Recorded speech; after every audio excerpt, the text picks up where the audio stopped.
பத்திரிகையாளர் திருமிகு லட்சுமி அவர்கள். மேடம் வணக்கம். வணக்கம். மாநிலங்களவை தேர்தல் தேதி அறிவிக்கப்பட்டிருக்கிறது. இந்த தேர்தலை பொறுத்தவரைக்கும் பாமக தேமுதிகவினுடைய முடிவு என்பது மாநிலங்களவை தேர்தலை ஒட்டி கூட்டணிக்கான ஒரு முடிவாகவும் இருக்கும் அப்படின்னு பார்க்கலாம். கட்டாயம். ஏன்னா பாமகவை பொறுத்த வரைக்கும் அன்புமணி அவர்களுக்கு இந்த ராஜ்யசபா சீட்டை ரீடெயின் பண்ணணும் அப்படின்னு அவங்க நினைக்கிறாங்க.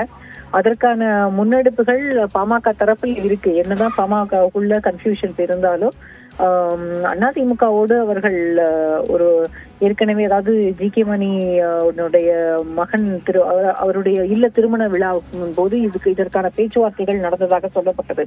ஆனா அதுக்கு பிறகு பெரிய அளவுல பாமகவுக்குள்ள இருந்த கன்ஃபியூஷன்ஸ்னால, அதாவது ஃபாதர் சன் 2 பேருக்கும் இடையில இருந்த கன்ஃபியூஷன்ஸால இது இந்த முன்னெடுப்பு ஒரு சின்ன ஸ்டம்பிளிங் பிளாக் இருக்க மாதிரி தான் தெரியுது. பட் பாமகவை பொறுத்த வரைக்கும் எப்படியாவது இந்த சீட்டை ரீடைன் பண்ணணும்னு நினைக்கிறாங்க. ஏற்கனவே பிரேமலதா அவர்கள் அதிமுகவுல எங்களுக்கு ப்ராமிஸ் பண்ணியிருந்தாங்க, ராஜ்யசபா கொடுத்தே ஆக வேண்டும் அப்படின்னு சொல்லியிருந்தாங்க. பட் அதிமுக தரப்புல இருந்து அதற்கு எந்த அளவுல பெரிய ரியாக்ஷன்ஸ் எதுவுமே இல்லை. இந்த ராஜ்யசபா சீட்டு அதிமுகவுல பாமகவுக்கும் தேமுதிகவுக்கும் கொடுக்கிறார்கள் அப்படின்னா அவங்களுடைய கூட்டணி என்ன அடுத்த தேர்தலுக்கு அப்படின்றது முடிவாகும். பெரிய அளவுல அதுக்கான வெளிப்படைத்தன்மையும் கிடைக்கும். ஆனால் எனக்கு தெரிஞ்ச வரைக்கும் அதிமுகவுக்கு இருக்கக்கூடிய 2 இந்த இடங்கள்ல ஒரு இடத்துல அதிமுக ரீடைன் பண்ணிப்பாங்க. அவங்களுக்கான ஒரு ரெப்ரசன்டேஷன் இருக்கணும்னு நினைப்பாங்கன்னு நான் நினைக்கிறேன். இன்னொன்னு மட்டுமே அவங்க கூட்டணி கட்சிக்கு கொடுக்கறதுக்கான வாய்ப்புகள் இருக்கு. ஆனா அந்த ஒரு இடத்தையும் பாரதிய ஜனதா கட்சியிலிருந்து யாராவது ஒருத்தருக்காக பிஜேபி அது கேட்கறதுக்கான வாய்ப்புகளும் இருக்கிறதா கேள்விப்படுறேன். ஆனா அது எந்த அளவுக்கு சாத்தியப்படும்னு தெரியல. ஏன்னா பாரதிய ஜனதா கட்சிக்கு கொடுத்துட்டாங்க அப்படின்னா அதிமுகவுக்கான ரெப்ரசன்டேஷனும் குறைஞ்சு போயிடும்.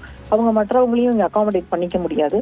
அப்படி இருக்கும்போது பிஎம்கேவும் டிஎம்டிகேக்கான அந்த ஸ்பேஸை அவங்க ஃபில் பண்ணாங்க அப்படின்னா ஏடிஎம்கேக்கு அவங்களுக்கு அந்த கூட்டணி கொஞ்சம் ஸ்மூத் ஃபெயிலிங்கா இருக்கும். திமுகவை பொறுத்த வரைக்கும் 4 இடங்கள்ல 3 இடங்கள் கட்சி உறுப்பினர்களுக்கும் அல்லது ஏற்கனவே இருக்கக்கூடிய யாராவது ரீட்டைன் ஆகலாம். ஒரு இடம் ஏற்கனவே தேர்தல் உடன்படிக்கையின் அடிப்படையில் கமலஹாசன் அப்படிங்கிற பட்சத்தில் அது இறுதி செய்யப்பட்டது அப்படின்னு புரிஞ்சுக்கலாம். கமலஹாசனுக்கு இறுதி செய்யப்பட்டதுதான். அடுத்தது அவர் ஏற்கனவே அவங்க அறிவிப்பும் கொடுத்துட்டாங்க. அவங்க அந்த தேர்தல் உடன்படிக்கையே போட்டிருந்தாங்க. கமல்ஹாசனுக்கு அடுத்து 2025 ஆண்டு வரக்கூடிய ராஜ்யசபா வேகன்சில அவருக்கு அந்த இடம் கொடுக்கப்படும்ன்றதுதான் அவங்களோட தேர்தல் உடன்படிக்கை. அதன்படி அவருக்கு அது கொடுக்கப்படும் நினைக்கிறேன். வைகோவுக்கு இருக்கக்கூடிய இடத்துல வேறு யாராவது ஒருத்தர், வேறு கூட்டணி கட்சியிலிருந்து யாராவது ஒருத்தர் அவங்க அகாமடேட் பண்ணலாம். என்னை பொறுத்த வரைக்கும் எம்எம் அப்துல்லாக்கு பெரும்பாலும் அவரை கண்டினியூ பண்ண விடுவாங்க. வில்சனையும் கண்டினியூ பண்ண விடுவாங்க தான் நினைக்கிறேன். ஏன்னா அப்துல்லாவை பொறுத்த வரைக்கும் அவர் கட்சியினுடைய தலைமை பொறுப்பில் இருக்கக்கூடிய ஒரு சிலரோட மிக நெருக்கமாக இருக்கிறதுனால அது காரணமாக இருக்கலாம். அப்துல்லாவுக்கு மீண்டும் உறுதி செய்யப்படலாம். ஆனால் அங்க டிஎம்கேல நிறைய பேருக்கு திரும்பவும் அவங்கள மீண்டும் ராஜ்யசபாவுக்குள்ள அனுப்பணும் அப்படின்ற நிறைய கோரிக்கைகள் அவர்களுக்கு வந்திருக்கு. குறிப்பாக சொல்லணும்னா டி.கே. செல்லங்கவன், ஆர்.எஸ். பாரதி போன்றவர்கள் தரப்புல இருந்து அது மாதிரியான கோரிக்கைகள் வந்ததாக சொல்லப்படுகிறது. இப்ப யாரு அகாமடேட் பண்றாங்கன்னு தெரியல. பட் இந்த ராஜ்யசபா யாருக்கு கொடுக்குறாங்கன்றத பொறுத்து அவங்களும் எப்படி கூட்டணி இருக்கட்டும் இல்ல அடுத்த தேர்தலை சந்திக்க போறதுல அதுக்கான ஸ்ட்ராட்டஜியும் இதுல அடங்கி இருக்கும்னு நான் நினைக்கிறேன். மிக நன்றி திருமிகு லட்சுமி, இணைப்பில் கருத்துக்களை பகிர்ந்து கொண்டமைக்கு.